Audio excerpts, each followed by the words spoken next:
Cool. All right, we're opening up the waiting room. Hello, everyone. Welcome, welcome.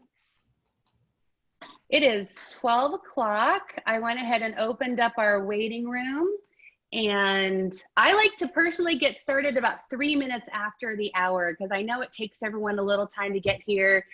Some of you I see are kind of on Zoom, but you have your cameras off. If you feel comfortable putting your camera on, we would love to have lots of smiling faces on this conversation. So if you're able to put your camera on, I promise we will not judge you at all based on what your background is or what you are wearing or anything of the sort.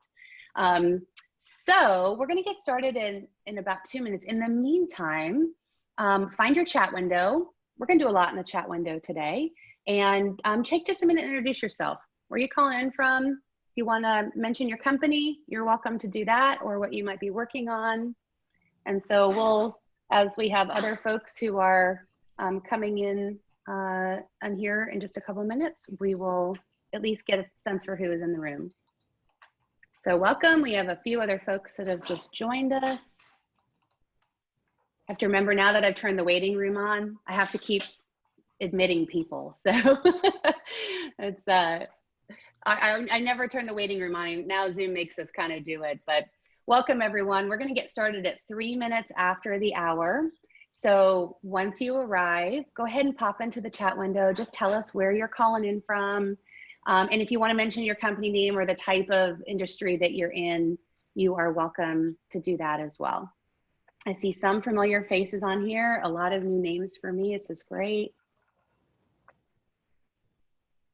And I was saying that we love to see smiling faces. So if you feel comfortable keeping your camera on, turning your camera on, the more the merrier. This is such a disconnected, weird time we're in with COVID. So faces are always good. All right. And Chris, I'm going to go ahead and mute you here. There we go. Welcome everyone. We're going to get started in just a minute. If you're just getting here, then come on in, get comfy, pull up your chat window. In a minute or so before we get started, tell us who you are and where you're calling in from, and what either feel free to share what company you're working on or what idea that you're working on. We'll get started in just a minute.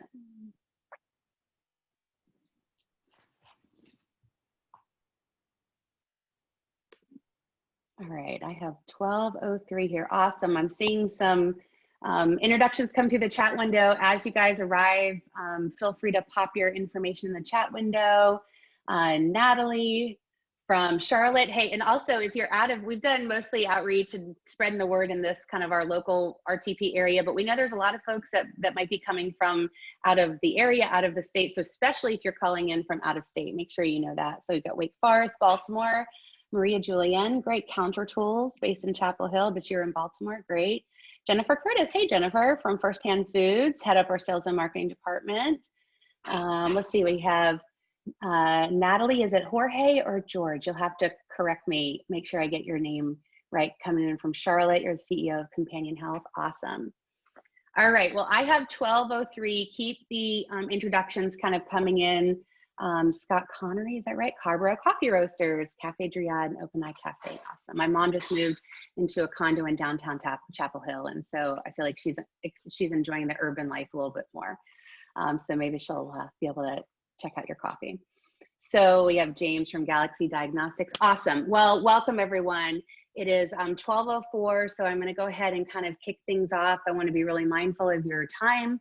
I love lunchtime chats. It's just enough to kind of not make excuses and have some time in your day, but short enough where we keep everything kind of short and sweet.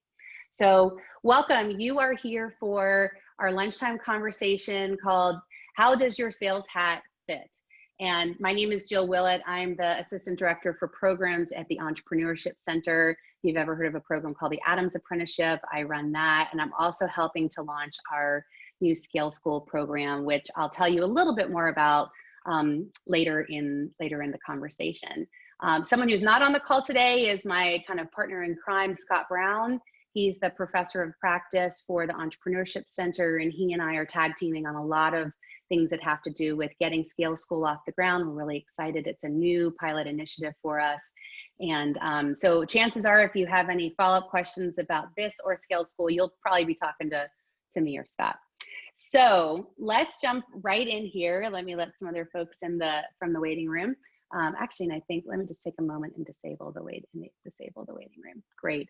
Welcome. If you're just joining us, we're just getting kicked off here. Go ahead and introduce yourself in the chat window and tell us where you're calling in from and what company you are with, if you'd like to share that. So sales is kind of a sticky topic, right? I mean, it is, when we hear from our community, and certainly when we reflect on our kind of own experiences, sales tends to pop up as like one of the top things that is either downright daunting for people, or at the very least very challenging. So it's a topic that we've heard loud and clear that people are really interested in learning more about and gaining some more skills and confidence around. And we know it's kind of part art and part science. So today's conversation is going to be addressing both. We probably are going to lean a little bit more towards the science part and the hard skills. I know our instructors and our leaders for these conversations they tend to be pragmatic in nature. So this is going to be a conversation that's pretty rooted in action as well. But we're also going to be talking about some of the soft skills. So regardless of whether you wear your sales hat all the time, some of you might be in roles in your organizations where you're heading up your sales teams, or you are in it.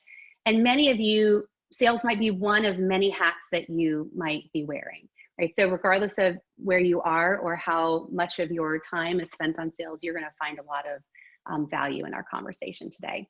So here's how today is going to go. We're going to have right at an hour. I like to finish right on time, so we will finish by 1 o'clock. I'm joined here by Lilly, Ferrick, and Chris Morrison, and they're going to introduce themselves, and we're going to hear a little bit more from them in just a moment. But two incredible folks who have a ton of sales expertise, and they're going to give you, share a lot of that with you today. I'm pretty good usually with monitoring the chat window and facilitating simultaneously. So if you have questions that come up, we are kind of a bigger group or so. We have 35 people here now. So pop your questions in the chat window. There will be some time at the end for Q&A, but I'll try and weave some of that into the conversation if it pops up. You know, we're going to be mostly muted. You guys will be mostly muted. So the chat window primarily will be our kind of mode of communication, okay?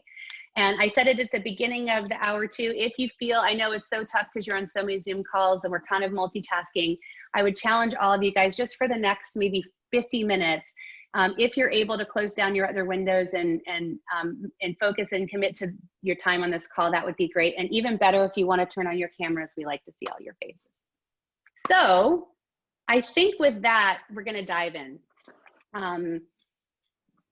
For those who know me, you know that when I kick off a Zoom call like this, I almost always do some sort of an opening exercise.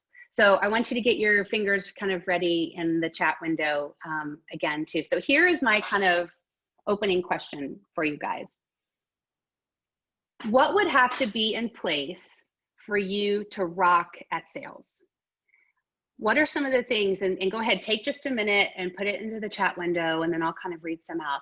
What are some of the things as you think about, like, if I were really to step into like my full power with a sales role, what are some of the things that you might know that need to be in place? Could be things like certain plans, it could be support, it could be building your confidence, it could be doing it, having accountability, or doing community, or is it the tools? What are some of the things that you know for yourself, for your organization, that would have to be in place for you to really kick some serious butt at sales? So take 30 seconds and pop it into the chat window. And I'm gonna apologize because I'm probably gonna butcher some of these names, but I try. Kushagra, tell me if I pronounced that right. A solid value proposition. Molly says a defined product or service, so having, it sounds like, clarity on exactly what you might be selling. Lewis B says differentiated product or service. That's interesting, so two of the similar ones. Sarah says client contacts, email or snail mail. So you want to have kind of a list of folks that might be potential customers for you. Mark says, take away all the administration out of sales, nothing but meetings. Yeah, so kind of take out some of the stuff that is important but takes a lot of time away from the actual selling process. That's great. Amanda says time and budget. The knowledge and tools are out there, so carving out the time. And I'm going to guess that many of you might say, like, on that same note, prioritizing. How do you prioritize this with all the other roles that you might have? Garth says clear segmentation and demand estimate. Evan, knowing the product inside out. It's interesting. There's a lot of stuff that's coming up about the product, right? Or like kind of clarity around the differentiation, around the knowledge of the product. That's great. Matthew Cohen says bandwidth and budget. Yes, Lily, I am recording this. Thank you for reminding me. And there is going to, I forgot to mention, we're recording this. So if you're on recording, wave to everyone. You'll get a copy of this if you couldn't make the conversation today. Bandwidth and budget on part of prospect. Yeah, so how do you carve out the time and what money do you need to make all of this stuff work? James, clear customer segment, contact information. Scott says organized program that allows the needed available time to engage. So there's another thing that kind of seems to be popping up is how do you prioritize and create the time that you need to put a lot of these things into place. Awesome. I'm gonna, I could keep reading a lot of these.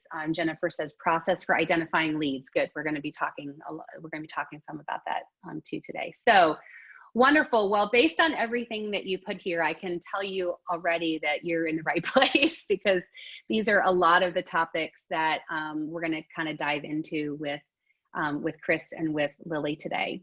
So I'm going to turn it over to each of them. I've asked each of them just to kind of give a couple of minutes introduction background on themselves so that you know a little bit about why they're here talking to you. And then we're going to just kind of jump into some moderated conversation. I have some questions that I'm going to serve up to them, and I promise I'll keep it moving pretty quickly. It's always a pet peeve of mine when it's the same question that everyone takes like 5-10 minutes to answer. They know to kind of be brief in their answers.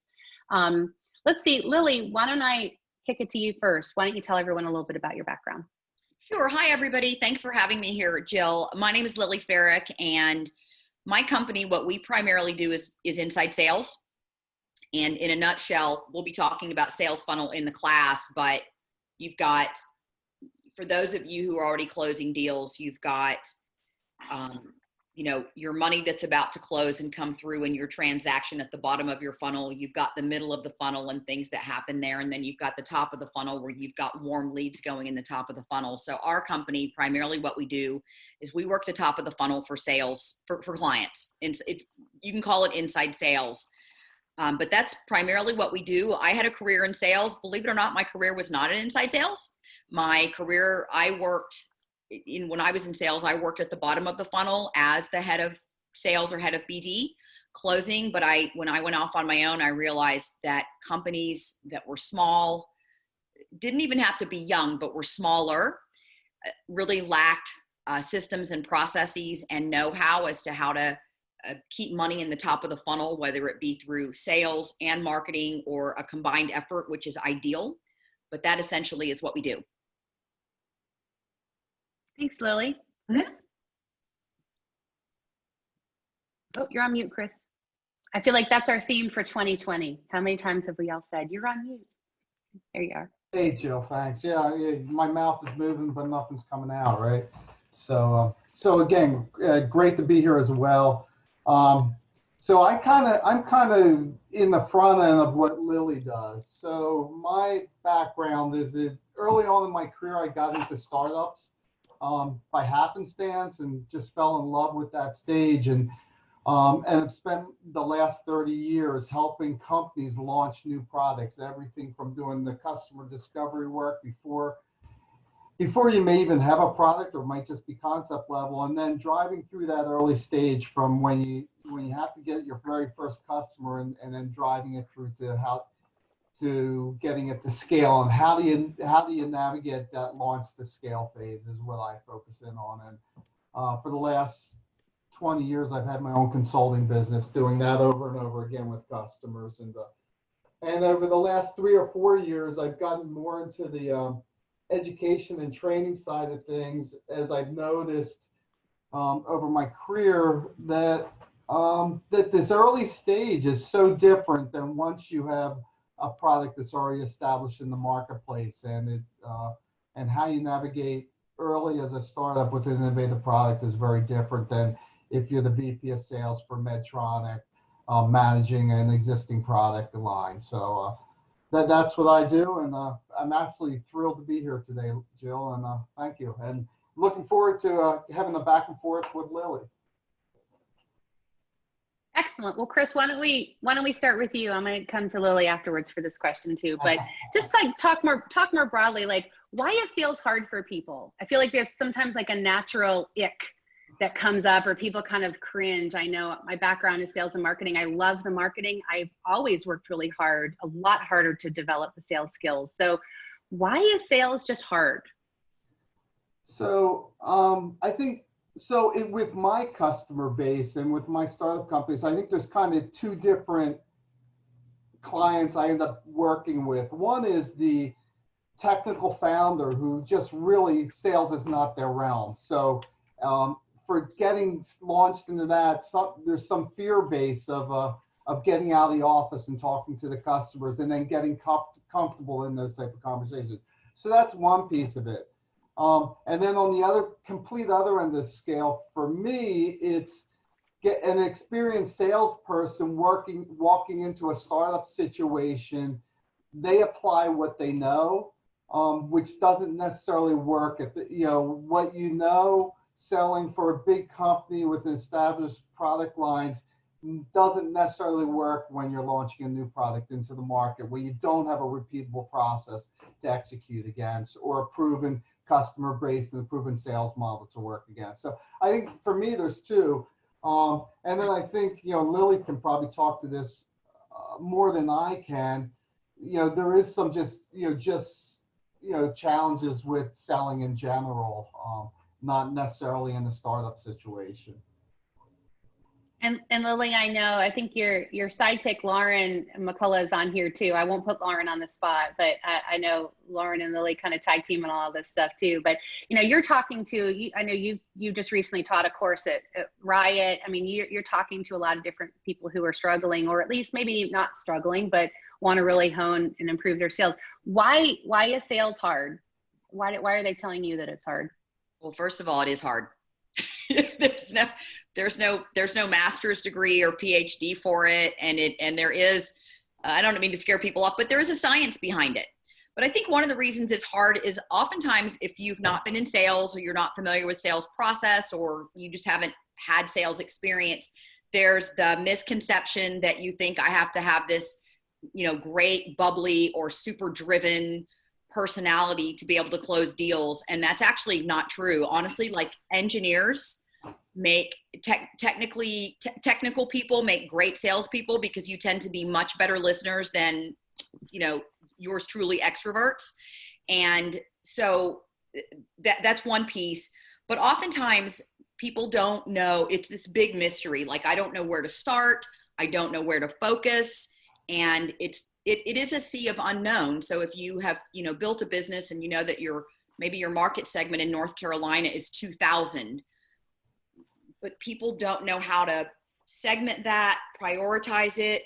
And, the hard part is like, okay, if I have the time carved out to start to sell or go close deals starting next Monday, where do I start? What tools do I use? Where do I track it? And how do I focus? So I think it's just this blob of a lot of information. And like many things, if you don't know how to do it, you don't know where to start. So that was kind of where I was going to go with the next question is like, I know that people always, again, it feels like really big. Like, so where do you even start? It's pretty overwhelming. What are some of the mistakes that you see people kind of constantly making in the realm of sales? Oh, spending way too much time on a prospect who has not indicated they're ready to buy. So an interested prospect can look a lot like a ready to buy prospect. They'll make you do a proposal. They'll ask for pricing. They'll ask you for, all kinds of information. But you as the person who's selling, you may not have stopped and slowed down to ask about timing. Are they ready to make a change? And so oftentimes there's lots of time, and time is money, that's wasted in that. Also, lack of organization. Can't say this enough. The earlier that you begin to get your contacts into a free CRM, the better, and get them categorized early on, because you'll have to spend that time at some point. May as well spend it early. That's a great point. And hey, even if you want to go uber low tech, put them in a spreadsheet, like start collecting all the people that are your cheerleaders and your fans and folks that you want to stay in touch with, put them in one place. So hard to do anything if you have to go and search for 100 or 200 names and emails. That's great advice. Chris, I want to come to you and tell me if you think this might be a question that's a little bit more suited for Lilly, but because it's kind of about the difference in the sales process between a company that's like just launched. We've got a lot of different companies that are here today. I'm going to guess that some of them are kind of more in the earlier launch phase, and some of them have been around for maybe several years. So what is the sales process?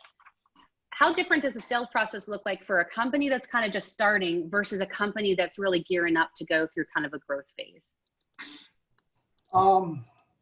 So Jill, that's a great question. And I think you've got to look at the product a little bit and differentiate the product a little bit. So at a product level, if you're bringing a Me Too product or a product that's a small innovation over something else out there, then the sales process might look pretty similar, because you know who your target customers are. You kind of have a sense of what the pricing is around that. You know what, if you have experience in the field, you know what the sales cycle might be like. If you're bringing innovative and a disruptive product in market, which by definition, you're figuring out all the market stuff for the first time, if it's truly disruptive and innovative, then it's dramatically different. I mean, and when I say dramatically, it doesn't even look like the sales process that you would execute at scale. And if we get right down to the very fundamental level, from a principle standpoint, it's a difference of a discovery learning stage versus an execution stage. And when you're at scale, you're executing a process that's a proven process, and you're doing that efficiently and repeatedly. When you're bringing a product that's innovative and disruptive to market, you don't know any of that, and you're actually at the discovery stage. So at a fundamental, it's the difference between a execution mindset to a discovery mindset. And that changes everything cascading below it. So, and if you bring an execution mindset to a product that you're still discovering the repeatable process, you actually prevent getting to scale. You actually prevent success. You actually prevent the learning process you have to go through. And then if you cascade down from that, what's the sales cycle? What your call points are? How do you do customer qualifications? At this stage, the concept of the early adopter and the Rogers adoption curve kicks in. And if you're trying to sell to an early majority or later, you won't win. 8 out of 10 prospects that you qualify and try to push through the pipeline won't close because they're not the profile of an early adopter. And we could keep going on and on. I mean, we're just talking about the tip of the iceberg, but it's dramatically different. And we'll get to something that Chris said is really interesting. I know he and I had a lot of conversation around this topic, which is when you're launching a new product or service, like there's no track record, you have no data, there's no things that you already have proven, you're creating all of that. And so that's one of the biggest kind of differences. And I'm curious to pop in the chat window as we go to Lilly for the next question. Are you guys, tell us a little bit, if you're launching something new or you're working on something new, tell us that, or tell us if you're like, I just really want to grow an existing product or service that I'm selling. Tell us a little bit about whether you fall into the camp of trying to do something new where you have a lot less data to go on, or you're just looking to grow something and scale something that you've been doing for a little while.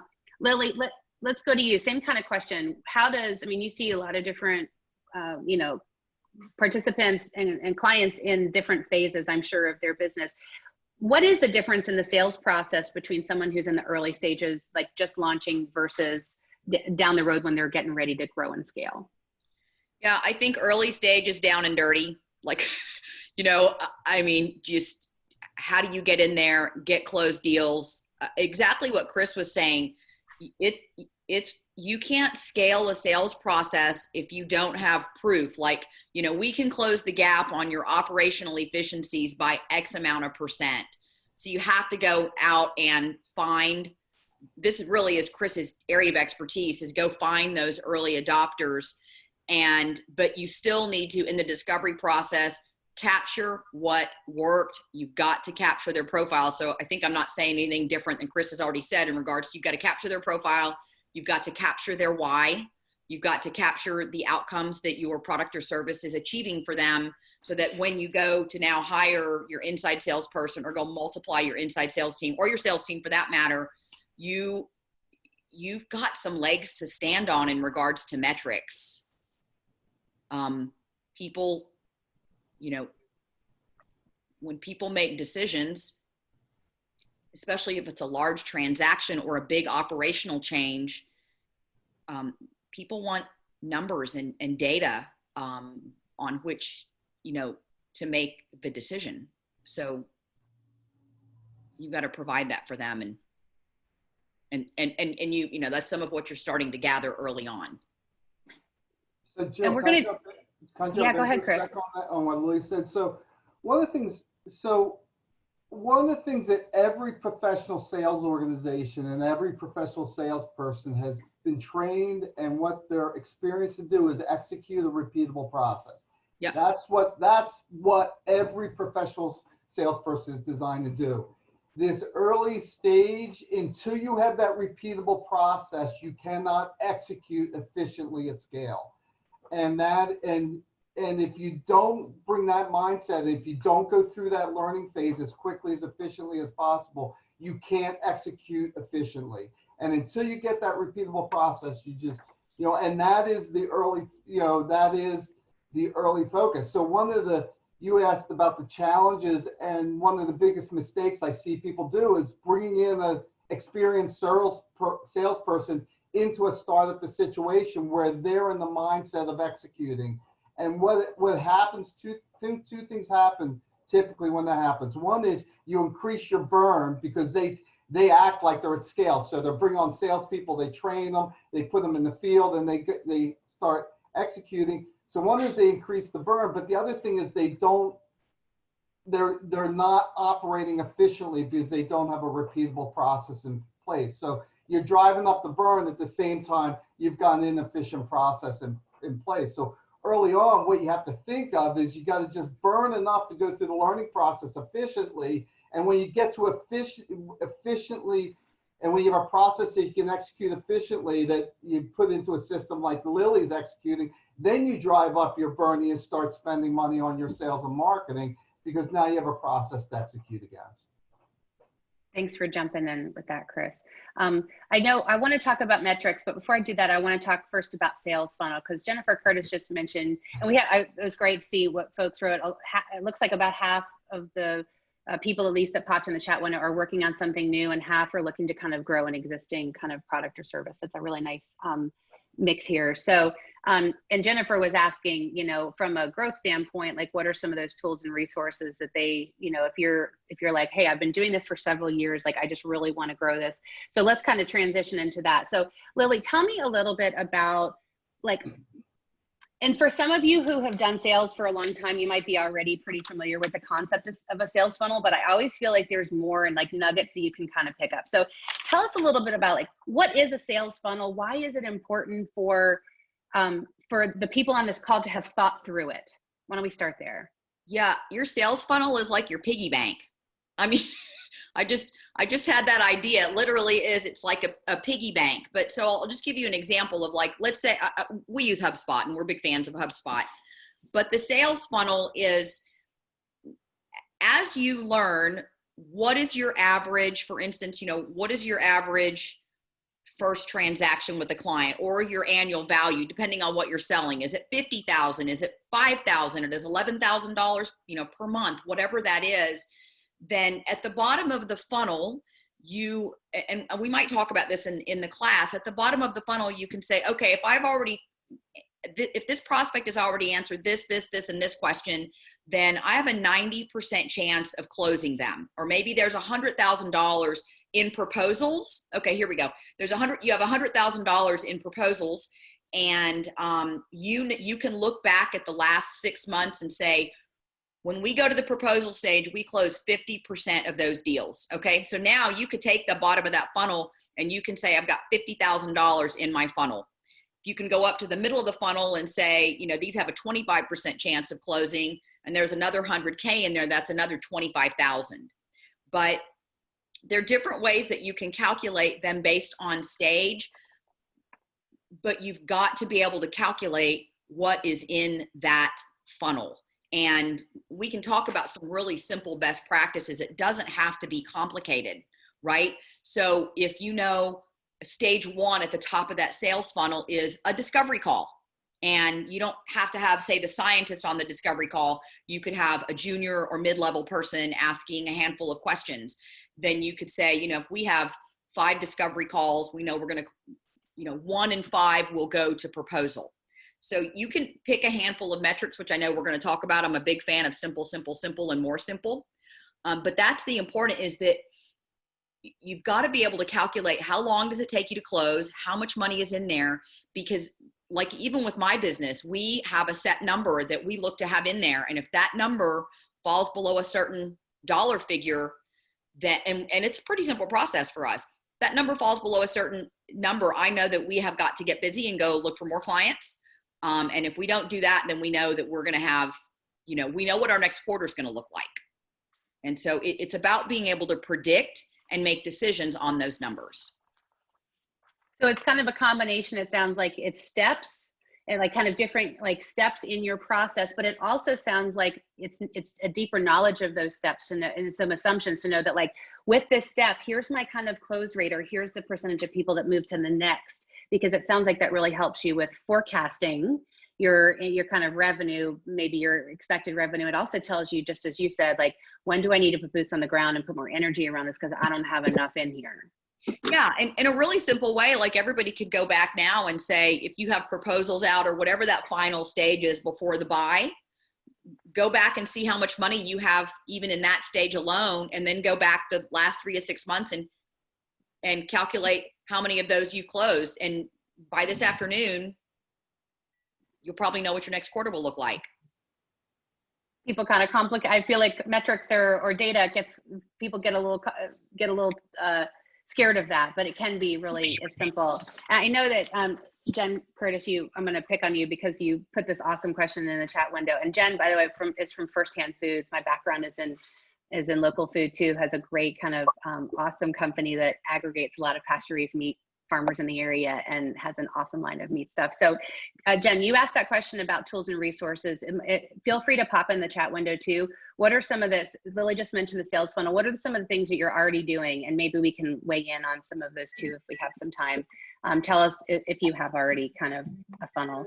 And so let's see, Chris, let's talk a little bit about kind of the difference in launching a product, and then we're going to go into metrics, kind of the difference in launching a product. You have kind of a really unique sweet spot, which is helping folks that, and you know what, hold on, let me just mute someone here. Good. You're helping folks that are trying something brand new, right? They're blazing a new path. There's not a lot of data to kind of go on. So why is the sales process, as you think about building the repeatable sales process that you've talked about, both of you guys have talked about, how is that radically different than what Lilly was just, or maybe it isn't radically different, but what's in there that's different versus, you know, compared to a company that's already been doing all of this? Wow. Okay, that's a loaded question. So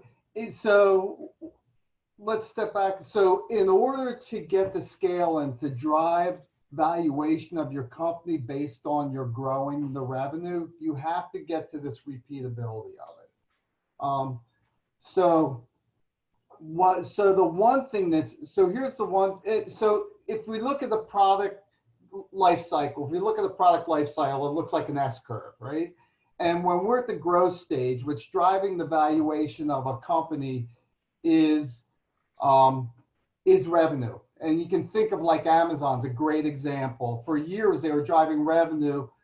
They were not even profitable, but they're driving revenue and the valuation of their company's going up.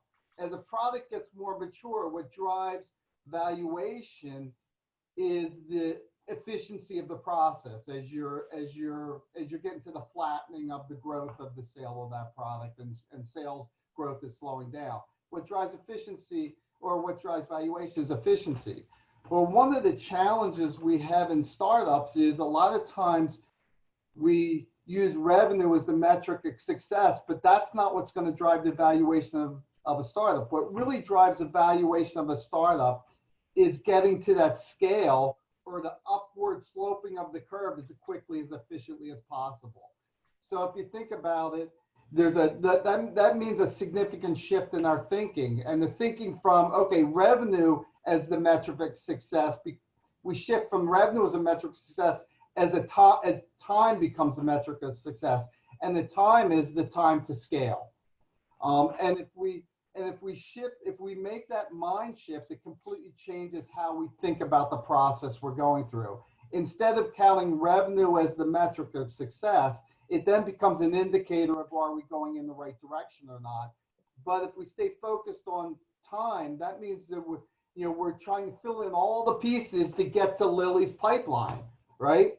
So to efficiently get to Lilly's pipeline, we have to have enough business closing through that pipeline in a particular period of time, with and enough leads going in the top, enough sales coming out of the side to figure out the metrics of success or failure.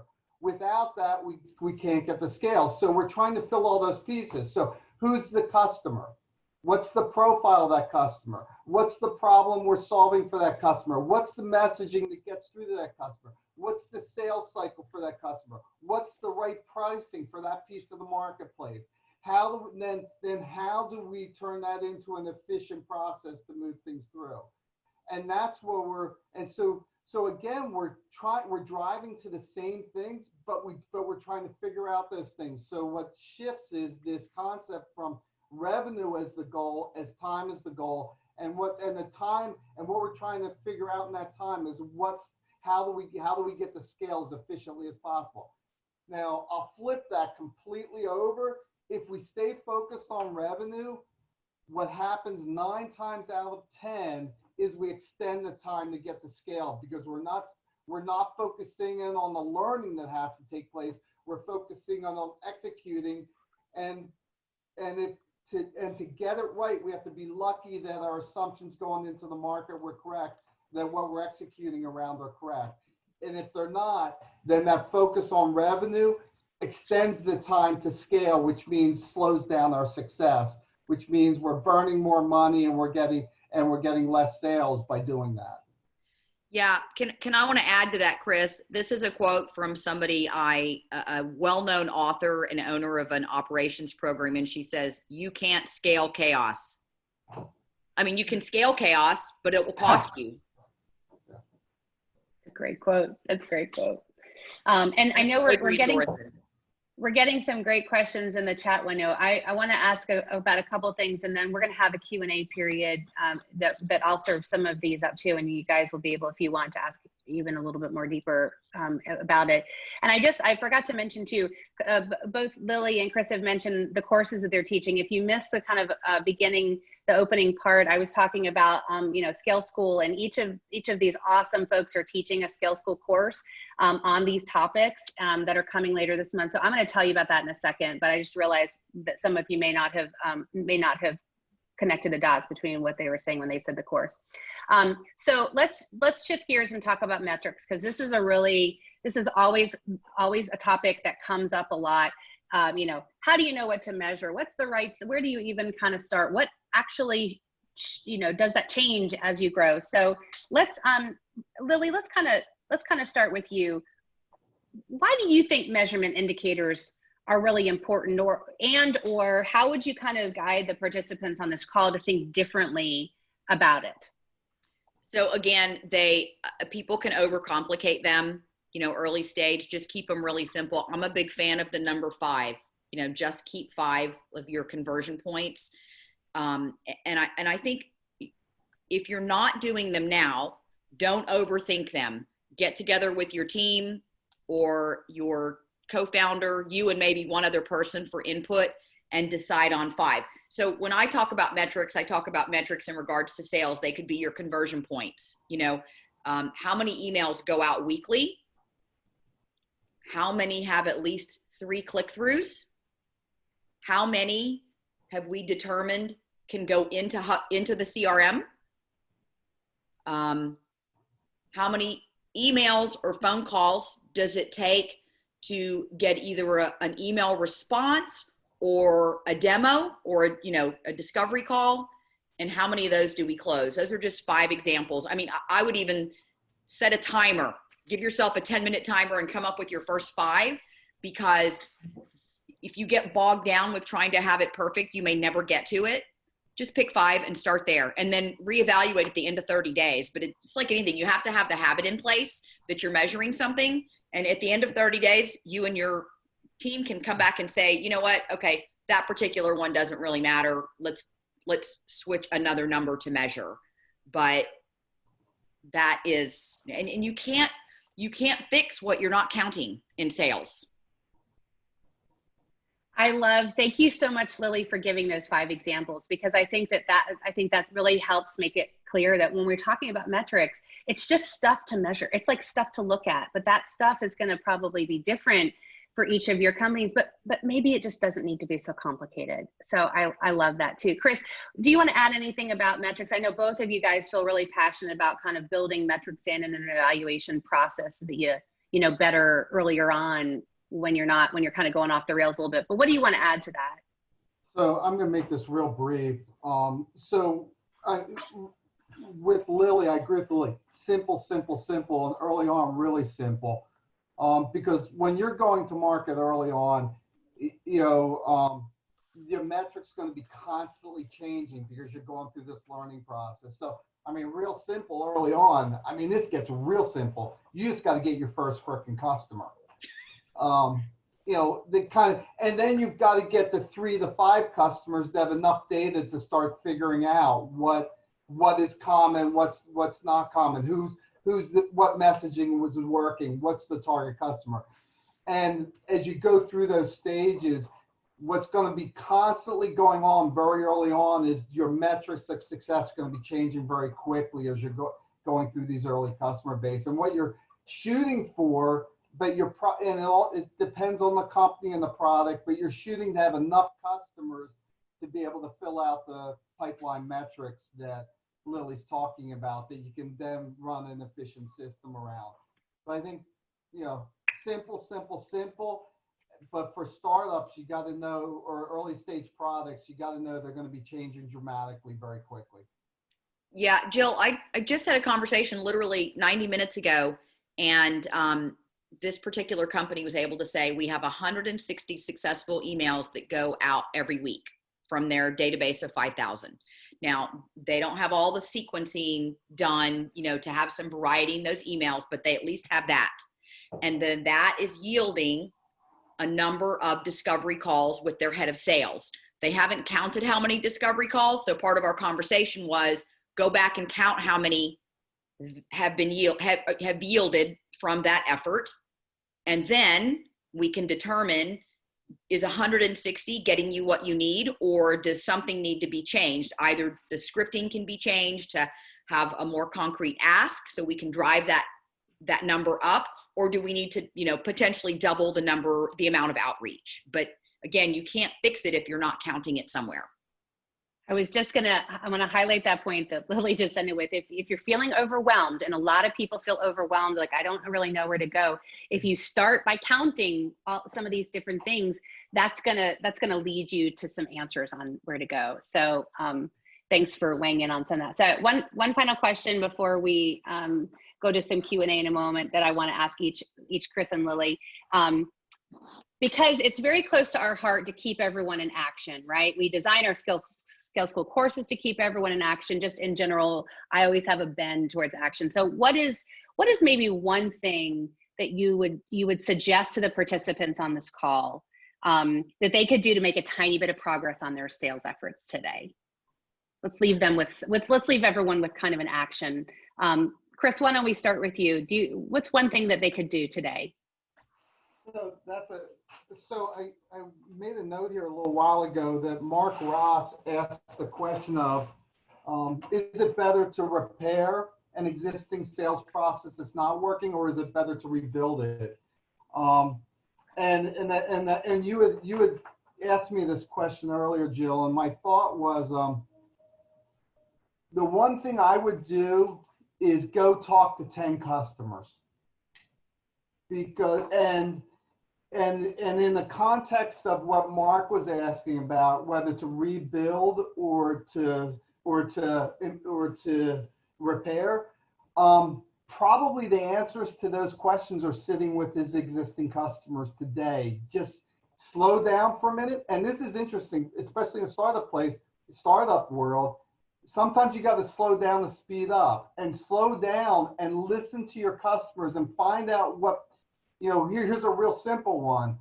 Is the problem you think you're solving for customers the exact problem that you are solving for customers? And there's only one place to find the answer to that question. It's in conversations with customers. And so, and that works just as well if you're going to market and you don't have a product ready to go to market and you're not ready in the market, going out and talking to 10 customers and having in-depth conversations around how they're going to use your product, how they currently operate, what problems they have that you might be able to help them solve, and anything else that you haven't thought about that you may be able to help them with. So my one piece of advice, whether you have a product on the marketplace, where you're not in the market, is go talk to 10 customers.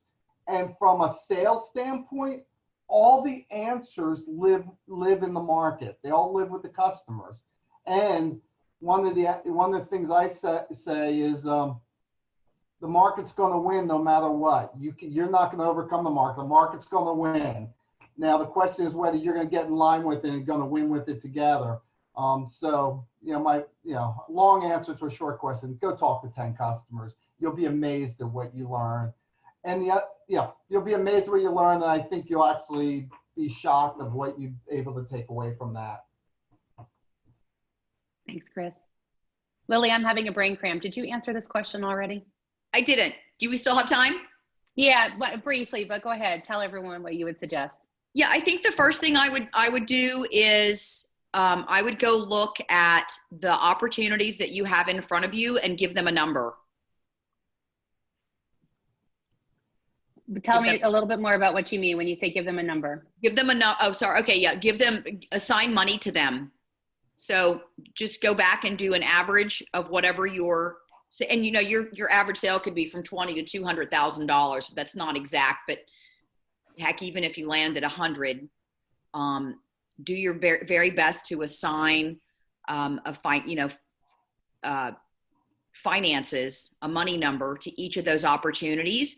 And then right after you do that, then go in and ask yourself, what questions do I need to ask to move? What information am I missing to move this to the next stage? Ask yourself that. What do I not know? And oftentimes people don't know timing or confirmed commitment. Those are two biggies. Oh, and also budget. Oftentimes need is pretty easy to establish, but yeah. That's excellent. That's excellent. Thank you for weighing in on that. And I forgot to mention that I'm going to pick on Lewis, who popped something in the chat window, who mentioned I think it's a gentleman, trying to break into the startup world. And because we have 32 people now on this call that are in the startup world, Lewis, feel free to put anything you want in there about what you might be looking for, and hopefully we can help support you with that too. Thank you for those. Yeah, go ahead. A quick little comment. I saw a note out there from Mark Self about getting to no's quickly, and just in the startup world, here's just a simple fact that we need to all be dealing with. If you're bringing a disruptive, innovative product to marketplace, only 16% of the marketplace are early adopters and innovators. So that means 84% of people that you can potentially sell for are no's before you even start. So that is, from a quality. That's the reality. That is the reality, and it just nails down what Lily was saying about qualifying early customers is even more critical, because in in a small environment, you have limited resources and you can't be wasting it on those 84% that aren't going to buy and use your product. You got to be, right out of the gate, you got to be identifying early adopters and innovators, because they are, and I can't overemphasize, your only early customers. Mm. Thank you for chiming in on that, Chris. And I know there's more questions in here. We're going to get to the Q&A. We're going to do that in just a second. I want to take just a moment and tell you guys a little bit about, just a couple minutes, and tell you a little bit about Scale School and the 2 amazing courses that these awesome presenters are going to be teaching. So if these were topics and this was a conversation that got you really excited, if a lot of the themes kind of resonated, then you might be a great fit for some of these courses. Good, and Matthew just said that it was really helpful advice that you just shared. Thank you. So, so for those of you guys who are familiar, I think most of you are familiar with the Entrepreneurship Center at UNC. We're part of the Keenan Flagler Business School. About a year ago, we started going through a strategic planning process as a center, and one thing that really emerged as a need was to have more support and resources for companies that were in this kind of what we're calling growth and scale phase. There's a lot of resources. I'm sure many of you have leaned on many of them to help you launch a business, to help you get it off the ground, to help you in some of those early days. Not as much once you've kind of gone past that and you're in the second and third phases. So Scale School is the first kind of big new pilot initiative that is in line with that. And Scale School courses are short form. They're usually 4 to 6 weeks. They're virtual. They're a combination of live instructor time and individual work time. And they are couched in a big community of support. So you're doing, it's kind of like a cohort-based model. You're doing it in, you're not doing it alone. And let's face it, in this weird COVID strange era that we're in, I know I'm craving kind of more connections. There's a lot of peer opportunity that we're building in, and it is designed entirely from a place of action. So these are not courses that are going to be couched in a lot of theory, or if they are, they're going to be trickled very quickly down into how do you implement them kind of immediately. So they're really incredible courses. We're piloting 3 this fall. Chris is teaching one. Lilly with her sidekick Lauren, who I'm not sure is still on here, is teaching another. And actually Gary Trainer, who can wave for those who can see him. Gary Trainer, who's been a participant here, is teaching the very first one, Intro to Scaling, which kicks off next week.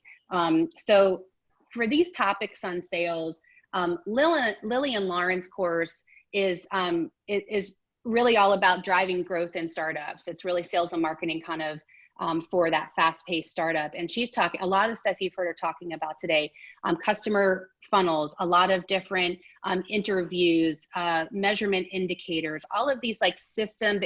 Lauren and Lilly are both very systems and process oriented. So people like Jen Curtis who have mentioned like, hey, I'm looking for a process, like Lauren and Lilly are your go-to for that. That course kicks off on October 14th, and it's on Wednesdays for 6 weeks. And I'll pop into the chat window the link that you can go to for more information. Chris's course is really focused on leading successful launches, especially when you have no models to kind of work from. So he's covering everything from creating that repeatable sales process, milestones and evaluations, and particularly, and there was a question about this in the chat window, hiring and building a sales team. So for folks who are a little further along in the process, maybe they're heading up a sales organization and they're building things out. Chris is going to tell you, I'll talk through this course all about how to really build that stellar sales team. And that course kicks off on Tuesdays and it starts October 27th. In the spring, we're going to be launching more. The price for the courses in the spring is going to be $9.99. We decided to pilot at $7.49. So we feel that's we hope, I know it's a big check for a lot of people. We hope it's a pretty affordable price and a relatively short time commitment to learn these pretty specific skills. So I'll pop this information in the chat window and you'll get a follow-up email from me that has the replay and I'll give you a little bit more information on the courses too. But I just want to make sure that to tell you that if this stuff excited you, like this is just the tip of the iceberg. There is so much more. And there's a lot of power in putting pen to paper and doing this yourself. I know that when I participate on these types of Zoom calls, inevitably, as soon as you get off this call, the energy starts to fade. So this is a great way to kind of keep yourself in action. So let's see, we have 6 minutes left. I want to get some of the Q&A here. let's see. I'm probably mispronounce this name. Humayun?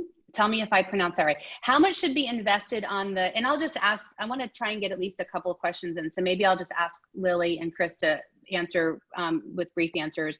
How much should be invested on the marketing and branding side of the house to help bolster the sales efforts, more or less than on the sales resources? And Lily, why don't I kick that to you? Oh, that's such a loaded question. Chris, can you help me out, friend? So that is a loaded question. So in a startup, you're going to market with a new product. Do not spend anything on branding if it's not generating leads, period. Because here's the other thing about branding. What's much more important about branding as you're coming out of the gate is having happy, satisfied customers. So focus on the back end of your pipeline for branding, not on the front end of your pipeline for branding in the startup situation. Lily, yes. I'll put it back to you. Yeah, thank you. So that gives me something to piggyback off of. So we don't do marketing. So I honestly, I can't speak to marketing, but I can tell you that selling needs good marketing. But to Chris's point, marketing doesn't close deals. I'm all about a good brand, but it doesn't close deals. It raises brand awareness. It can raise eyebrows. It can get the right or the wrong message out there. But, our classes are about sales. And so you just have to be careful as to when you invest in marketing. And I know I have a ton of friends who are awesome marketers. They would kill me for saying this, but it's true. Early on, it doesn't close deals. Excellent. And that doesn't answer the number question, but go lean. Go lean. Marketing. On the marketing side. And then the sales side, honestly, there's not one concrete answer because it depends on the size of your transaction. If your transaction is large and complicated and requires, a PhD scientist to be the closer, well, that's very different than a fresh college grad, who can help you in sales. So there's not a set number for that. And I'll just kind of add to my background is marketing. And marketing marketing is the way that you spread the word, right? Get the word out. It tends to be the beginning of your sales funnel, like your pipeline filler. But without the process to move people through, it doesn't move them towards purchase. So you could have the best outreach efforts, but it may not result in customers without a lot of the stuff that Lily and Chris are talking about. Let's see what else is. Go ahead. Especially if you have something that's disruptive. Whether it's disruptive to the market or it's even just disruptive operationally, you need a person who drives that to the next stage. Excellent. There's a great question from Rob is it ProAction? Did I pronounce that right, Rob? You can give me a thumbs up since you're on camera. How do you best generate leads from existing customers? That's a great question. So maybe you already have this great database of folks that you've been kind of talking to. How do you kind of get them re-engaged, and not even maybe re-engaged, but how do you get them excited about what you're trying to sell once you already have them in your pipeline? I'll open it up to either of you guys. Who wants to take that? So I'll jump in real quickly. So I do a lot of customer discovery work. For what I do oftentimes before products go to market. I've started doing more and more customer discovery work for companies that already have products on the market, going back and doing customer discovery with existing customers. And if you have a discovery conversation about where else could this be used in your organization? How is it being, here's what we think the benefits are. Those are the benefits you're seeing. What's the next generation? What are the challenges? What are the problems we aren't solving with our product that you would like to solve? If you start having those conversations, what naturally comes out of it is they start talking to you about all the other problems, all the things you can help them solve. And then the next question you can ask them, especially if you're not trying to pitch them and sell them, you can just, okay, who in your organization would be the right person to talk to about that? So I found that customer discovery and just listening to customers and inquiring about their world opens up all sorts of referral conversations, even to the point where I have been in these discussions where they say to me, oh, you should talk to so-and-so over here. Or my buddy knows all about that. And then you can just very naturally, well, would you be willing to make a quick intro? And, I did, now again, this is by happenstance, I figured this out, but it's a beautiful way to generate referrals.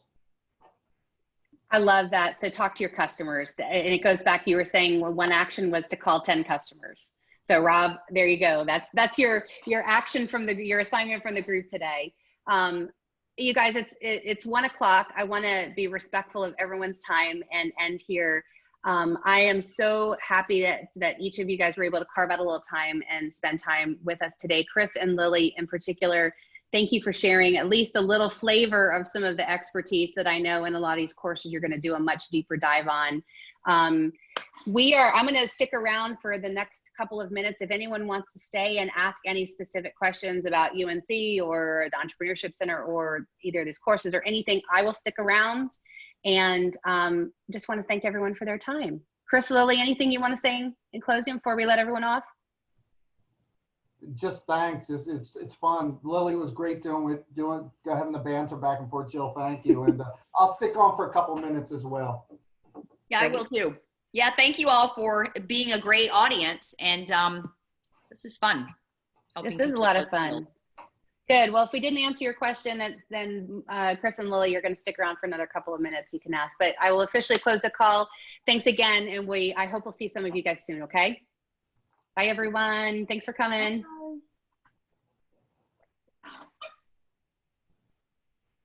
Before, those points don't change either. You were telling me that almost 10 years ago, right? Networking and finding folks. We do a lot of governance meetings, and that's one of the things that I try to do with our current customers to uncover some of those. Like it's selling without feeling that way, right? Especially in the initiation of a new service. Regular governance meetings help out a lot, and that's an easier thing to convince your operational partners of. We need to have regular governance meetings. Sales needs to be a part of those. Here's the division of the topics that we'll need to have. But number one, you solve any problems of onboarding. But you can also uncover some of those opportunities, whether it be in another department or whether it be an add-on to the product that they're currently using or service they're currently using for you. Trying to roll that out right now, to be honest with you, to help increase our pipeline with current customers. That's great. Thanks for sharing. Thanks for piping in and sharing that, Justin. So it sounds like you guys have known each other for a while. That's great. It's a little while. We go back about a decade or so. We have a few other folks that are still on the call, and you can either, since we're a smaller group now, feel free if you'd like just to take yourself off mute and or turn your camera on if you have a question for Chris or Lily, or you can ask it in the chat window.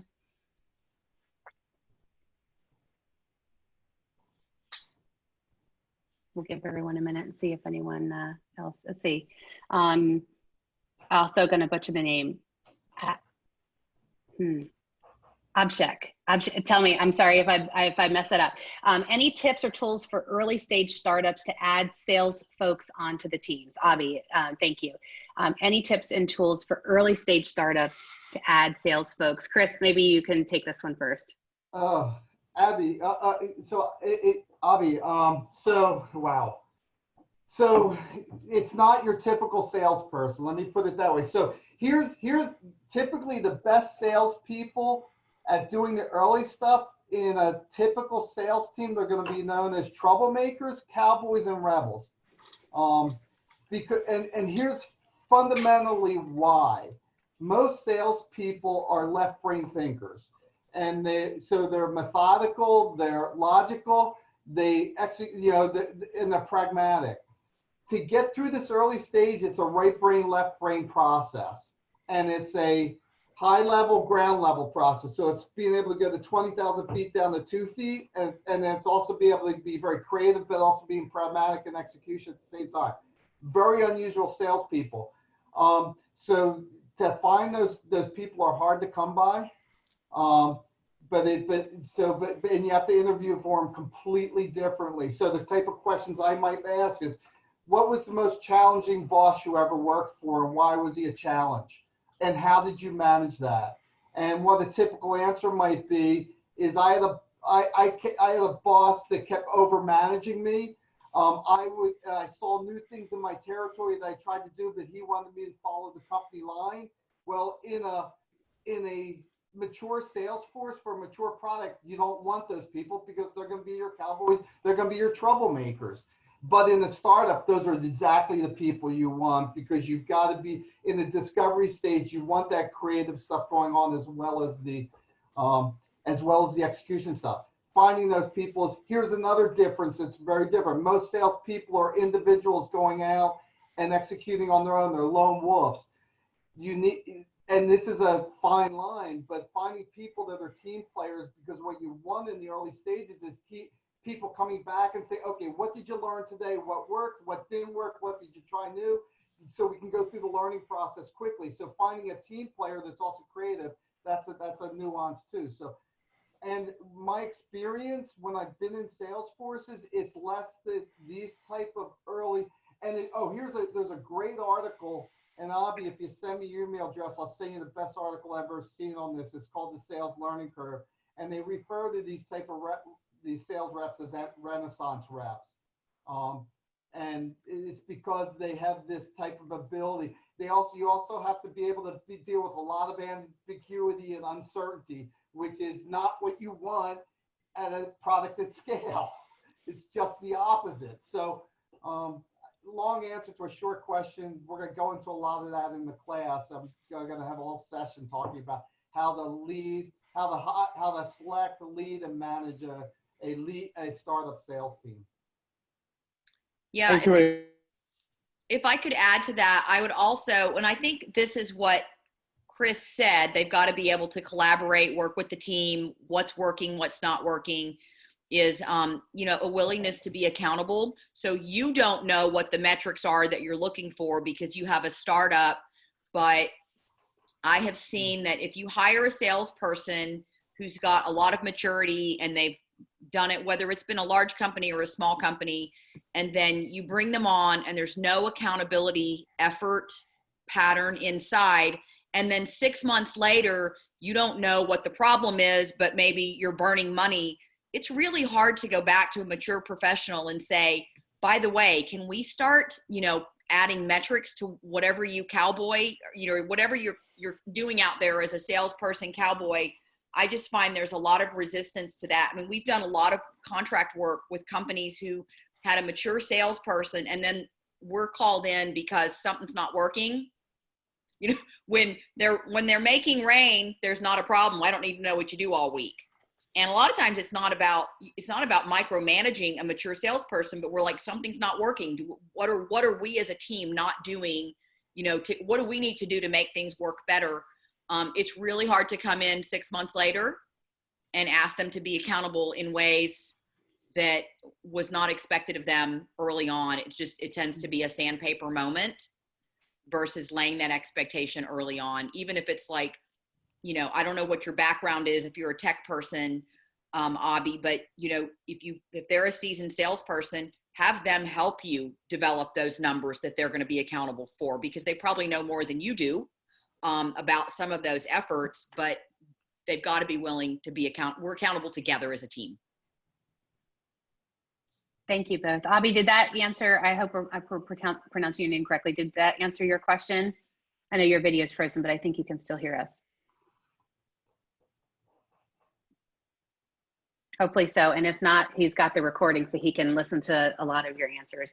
I have still Mark and Shane that are still on the call, and I'm not sure if they're waiting to ask a question. If either of you guys are, just take yourself off of mute. I didn't see any more in the chat window from you. I know, Mark, you asked a couple of great questions.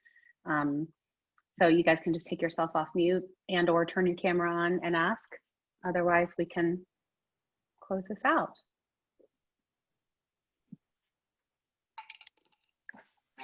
I'm not seeing them come on, so I think we can officially close it out. But thanks you guys so much for carving out time to do this and talking to this group. I thought the call went great. Thank you all. I appreciate your time. Very good conversation. Thanks for putting this together, Jill. Great job. You got it. All right, we'll talk to you guys later. Fun to work with you, Chris. I look forward to it. I do too.